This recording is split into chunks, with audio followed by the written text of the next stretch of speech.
Queen Elizabeth I, the Virgin Queen's forbidden truth. Her reign began in 1558 and ignited an age so dazzling that historians still call it the Elizabethan miracle. But the brighter a legend burns, the darker its shadows grow. Behind the pageantry and painted masks lived a woman whose heart was never simply a symbol and whose vows of purity were also a fortress. Whispers followed her through every corridor. A devotion to Robert Dudley that outlived reason.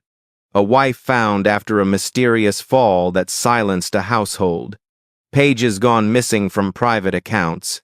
And rumors unprovable, irresistible of a child hidden beyond the tapestries of power. It is tragic, shocking, almost unbelievable, how the crown that steadied an empire may have also shackled a soul. The world remembers a sovereign who never wavered. The records remember gaps that never closed. And somewhere between devotion and ambition, between duty and desire, the Virgin Queen learned to command sleepless nights as if they were armies. This is not the story England taught in schools. This is the story of what power keeps, what love costs, and what history chooses to forget. In the winter of 1558, as bells echoed across London and incense filled Westminster Abbey, a young woman stepped forward to claim the most perilous throne in Europe. Elizabeth Tudor, daughter of the executed Anne Boleyn and the tempestuous Henry VIII, was never meant to rule.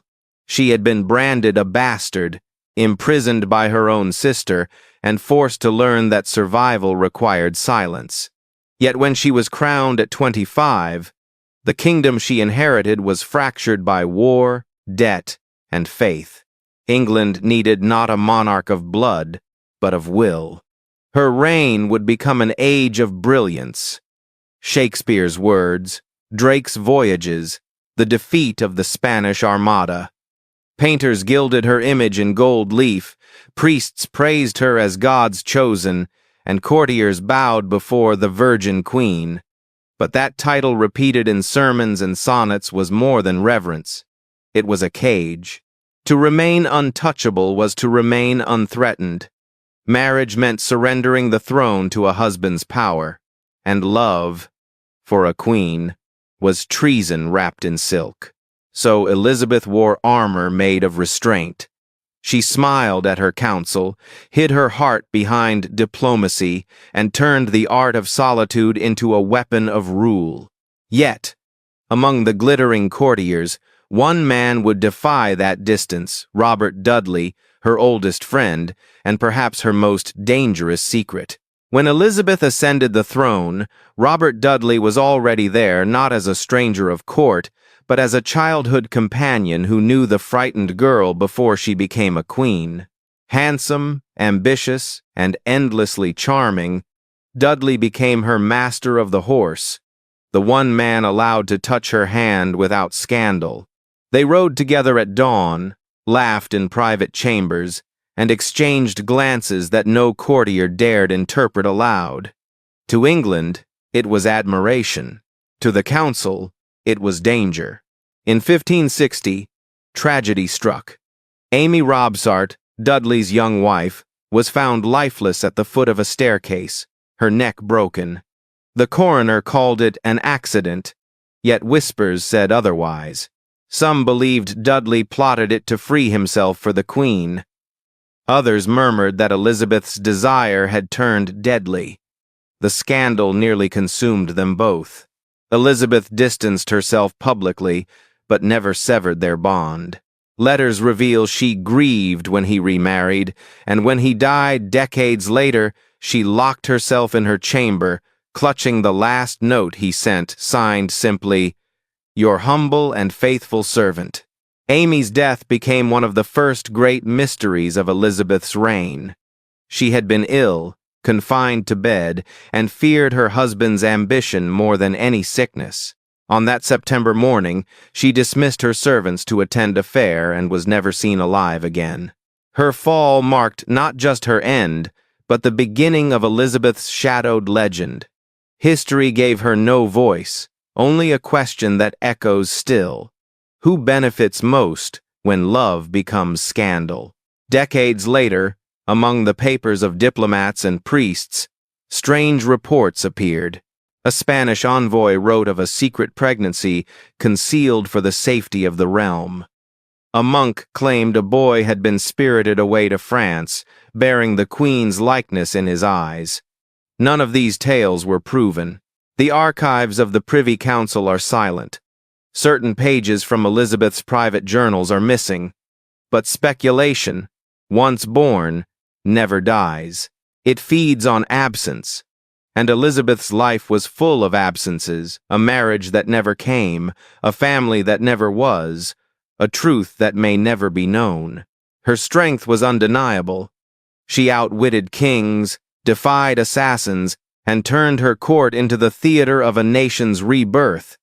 Yet power demanded a price. Those closest to her fell Dudley, Essex, even her beloved cousin Mary of Scots. Each loss carved away something human until only the monarch remained. At night she roamed her palaces, restless, unable to sleep, speaking to portraits as if they might answer. She wore layers of paint and pearls, but beneath them lay a woman who had traded tenderness for survival. By the time of her passing in 1603, Elizabeth had ruled for 44 years and amassed treasures beyond imagining. Her true wealth, however, was her legacy, an age of poetry, discovery, and pride that bore her name. Yet, even amid the triumphs, one question endures: did the Virgin Queen die untouched, or simply undefeated by love? In her final years, the once radiant queen became a ghost within her own palace. Her courtiers whispered that she stood for hours, unmoving, her crown absent, her eyes fixed on nothing. The woman who had ruled oceans and armies now ruled only the silence of her thoughts. The mirrors that once reflected her majesty were draped in black velvet. She refused to sleep, afraid that rest might invite the ghosts of those she had lost, Robert Dudley among them. The courtiers began to call her quietly the queen who never slept. Yet even as her strength waned, the fire of her mind did not. She had outlived all her rivals and written her legend in ink that no historian could erase. But behind the triumph lay a simple truth. Her crown had been both her armor and her prison.